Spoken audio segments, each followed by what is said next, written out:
又嚟到歐聯第五輪賽事，星期三嘅凌晨，焦點賽事當然係車路士主場硬撼巴塞隆拿。今條片我會詳細分析呢場比賽，但係另外喺影片最後我都預備咗彩蛋，有另外兩場歐聯賽事係我覺得好大機會嘅心水預測，大家記住睇到最尾。今晚嘅焦點賽事，車路士對巴塞。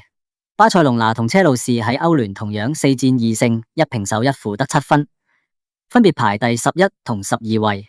所以呢場係6分波，勝負對兩隊都好重要。先講車路士，近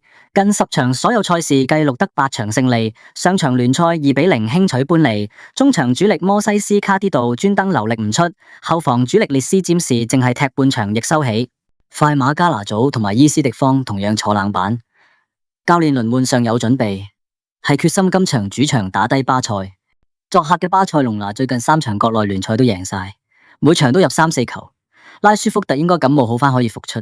今場大戰呢，我先用結論嚟講呢，我比較睇好車路士會贏，有幾個角度去分析。首先，巴塞隆拿防守同處理邊路威脅嘅時候係比較弱，邊路兩位球員，一個官迪狀態一直下滑，一個巴迪9月初曾經因為腿筋受傷休戰1個月，復出之後好明顯專注力未返嚟，佢要兼顧好多進攻嘅工作，比賽時候係經常會失位。巴塞邊路嘅防守唔夠效率，就會變成車路士進攻戰術嘅針對重點。車路士嘅邊路球員，特別係右邊嘅尼圖或者伊斯迪方，或者左邊嘅加拿祖，有速度有對抗性，好識利用時機來回奔跑，所以邊路防守可能係巴塞隆拿今場嘅第一個隱憂。第二個隱憂係喺中場，巴塞隆拿預計陣容會出法蘭基迪莊同柏迪，特別係柏迪傷咗成個月先復出，始終未完全狀態十足，甚至乎今場比賽唔知出唔出到。今年巴塞隆拿經常俾人詬病嘅係中場，中間經常俾人打穿，其實上年都係一樣，不過因為巴塞進攻表現出色，所以冇乜人提起。今年冇咗加維，中場串聯同埋防守保持唔到強度。相反，我哋見到車路士上個星期六策略性收起摩西斯卡迪度，今場充分休息嘅情況下對巴塞，相信會令對方好頭痕。車路士仲有狀態巔峰嘅安素費南迪斯，對般尼嘅比賽都有入波。另外仲有休息咗半場嘅占士，同埋上星期六靠攔截同防守做 MVP 嘅山道士，無論係計狀態、體力、球員選擇都好有信心，預計到車路士喺中場嘅對抗唔會輸俾巴塞隆拿。車路士嘅戰術係靠半場逼搶，令對方失誤，然後直接傳波去邊路快速反擊。就算正選球員鬥消體力，都有足夠嘅後備板凳深度同質素去替補。最後一個隱憂呢係死球防守，係巴塞隆拿其中一個弱項。佢哋通常呢喺以人盯人同區域防守兩種混合策略去防守死球，無論係之前嘅歐聯賽事，或者係皇家馬德里嘅國王杯比賽，都證明咗係好容易產生混亂。相比之下，車路士今個賽季死球入球數英超排第2，特別係安素輝角球或者罰球，配合禁區綠碼線或者遠處高大球員，用身體質素去攻門，往往都極具威脅。當然，巴塞隆拿一直叫做地上最強球隊，球隊進攻體系同埋個人質素都係強，有天才球員耶馬，啱啱國內比賽先做咗2個靚助攻，狀態都係好。車路士中鋒太後生，唔夠經驗，有時會犯錯。龍門山齊士又間唔中發波瘟，不過以波論波，今場車路士會靠體力同埋身體質素去贏中場，然後用邊路快速突破，所以我會有信心車路士喺史丹福橋球場可以擊敗巴塞隆拿。大家又覺得呢場波邊隊會贏？可以留言大家傾下。影片結尾前再送多2隊球隊比賽預測。第一場係阿積士對賓菲加，海軍鬥水兵，水鬥水。兩隊球隊都係歐聯其中2隊歷史最悠久嘅球隊，但係最近4場比賽都輸晒，都處於聯賽積分榜嘅底部，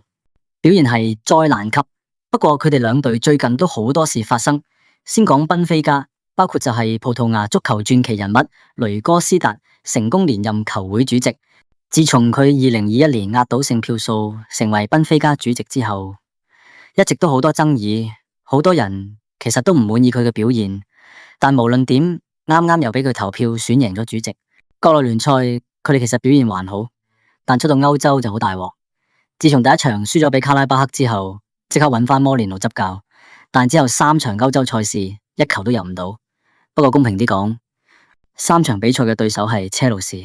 紐卡素同埋利華古遜，對手實力都係強，而家係好需要喺阿積士身上攞3分。不過我認為阿積士嘅處境比賓菲加更加差。目前為止，佢哋喺歐聯失球最多，佢哋只係對車路士嗰場比賽入咗1球，但失5球。自從11月7號炒咗教練希丁加之後，11月所有比賽全部輸晒，而家由臨時領隊基姆頂住。成隊波可以話閂晒，基於兩隊嘅狀態唔係同一個水平。雖然大家都係榜尾，但係作客嘅賓菲加絕對有優勢。預測賓菲加作客勝出之後呢，到第2場比賽呢，加拉塔沙雷呢對聖基萊斯聯。先講下聖基萊斯聯啦，比利時嘅聯賽而家排第1。